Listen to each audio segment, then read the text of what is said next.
In 1914, Austria, Hungary, and Germany declared war on Serbia, Russia, France, and Belgium, and subsequently every nation of the world had to choose sides.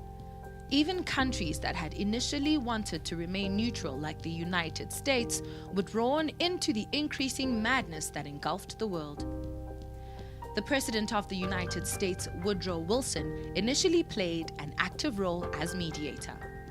The Allies, which included Britain, France, Russia, and Italy, fought against the Central Powers, which included Germany, Austria, Hungary, the Ottoman Empire, and Bulgaria.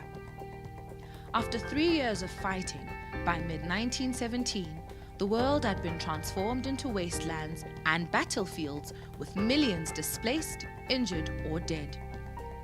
The tide started to turn in 1917.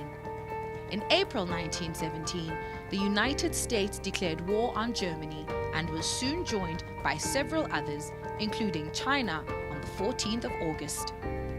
Increasingly, the loss of life and difficulties with basic necessities like food brought pressure on the armies. By the autumn of 1918, Germany and its allies were exhausted. Their armies were defeated, and their hungry citizens were beginning to rebel.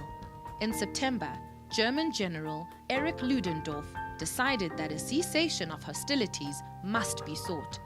The need became more urgent as Germany's allies began to drop out of the war. The German government approached the United States with a request for an armistice. They hoped that this ceasefire and subsequent negotiations would mean that they did not need to surrender, but could have peace without victory. Between November 7th and November 9th, Erzberger held a historic meeting with French Marshal Foch to discuss the armistice. Foch was not open to negotiation. He recognized that the Allies were winning the war and instead issued a list of demands together with an ultimatum that Erzberger had 72 hours to obtain the consent of his government to the Allies' terms or the war would go on. On average, 2,250 troops on all sides were dying on the Western Front every day. "For God's sake, Monsieur le Maréchal," Erzberger pleaded, "do not wait for those 72 hours. Stop the hostilities this very day." Yet the fighting continued on most of the battlefronts. The armistice was formally signed in the early hours of the 11th of November, 1918, and this agreement was meant to end the fighting on the Western Front. It went into effect at 11 a.m. on the 11th of November, 1918. The 11th hour of the 11th day of the 11th month, and marked a victory for the Allies and defeat for Germany. The signing of the armistice was greeted with varied responses. In many Allied towns and cities, especially those freed from enemy occupation, there were scenes of happiness. However, the celebratory mood was tempered by the grief of the many thousands who mourned for those who had died in the war. Away from the Western Front, the signing of armistices did not necessarily mean an end to conflict. Fighting continued while peace negotiations got underway. General John J. Pershing was one of several who continued fighting despite hearing of the armistice. On the day that the armistice was signed, an action was ordered by Major General Charles P. Summerall.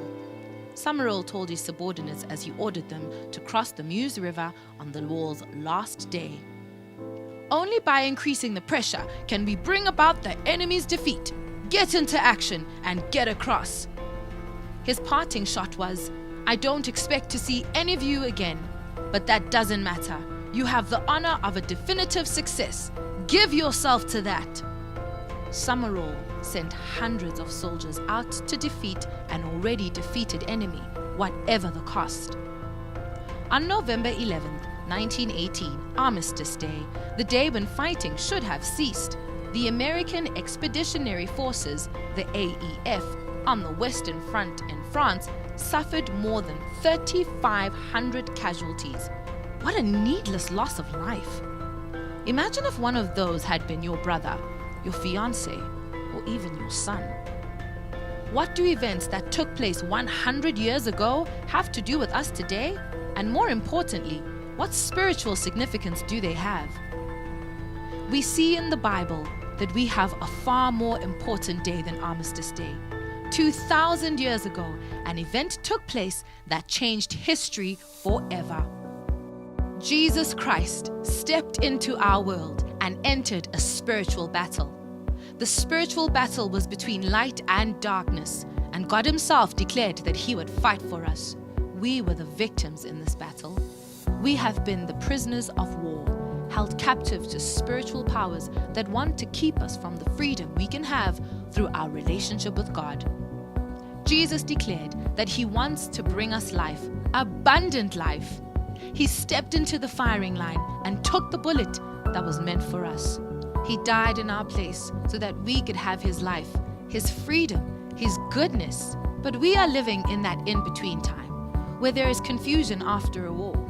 Even though the agreement has been signed and sealed in blood, there are still many who do not believe that the war is over. There are many who are still in battle mode, living in fear and hunger. Some stay this way because of doubt. Some have not even heard about the signing of the agreement. I have good news for you. The war is over. There is a new era of peace. We begin the process of dismantling the scars of war and changing the attitudes of war. We need to march peacefully into territory that used to be no man's land. We have been given the title deeds to a new reality. We cannot allow ourselves to remain in war mode. We need to step up to begin to shape a brand new reality. Even though we may still be dressed for war, our instructions are to stand, because the ground has already been won by Jesus Christ, the captain of heaven's armies. Ephesians 6, verses 11 to 14 says, "Put on all of God's armor so that you will be able to stand firm against all the strategies of the devil. For we are not fighting against flesh and blood enemies, but against evil rulers and authorities of the unseen world, against mighty powers in this dark world, and against evil spirits in the heavenly places. Therefore, put on every piece of God's armor, so you will be able to resist the enemy in the time of evil. Then, after the battle, you will be standing firm. Stand your ground.